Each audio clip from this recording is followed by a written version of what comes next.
Welcome to Burlap Teachers. Enjoy the video. In this video, I will explain how to make your own chicken stock. First, select a variety of chicken bones for the best flavor. A mix of roasted and raw works wonderfully. Next, prepare your aromatic vegetables, roughly chopping carrots, celery, and onions. Place all ingredients into a large pot, ensuring they are fully submerged in cold water. This slow heating process helps extract maximum flavor and keeps your stock clear. Remember, no salt yet. Once your ingredients are in the pot, bring everything to a very gentle simmer. It's crucial to avoid a hard boil, which can make your stock cloudy.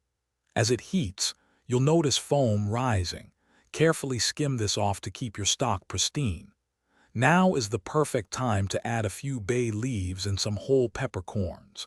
Let it simmer uncovered for at least 4 hours or even up to 8 for the richest flavor. Hey everyone, quick recommendation. Making delicious chicken stock can be a bit of a process, and it's important to stay hydrated while you're in the kitchen. That's why I love my Owala water bottle. It keeps my water perfectly cold. If you're finding this video helpful, please hit that like button and subscribe for more cooking tips. You can find a link to the Owala bottle and other deals in the description below. Now, let's get back to the video. After simmering, it's time to strain your beautiful stock. Place a fine mesh sieve over a large bowl, ideally lined with cheesecloth, and carefully pour the contents through. Discard all the solids, pressing them gently to get every last drop of liquid. Allow the stock to cool completely at room temperature before portioning it into containers.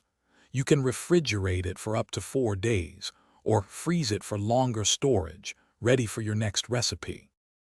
Thanks for watching. Consider subscribing if this video helped you.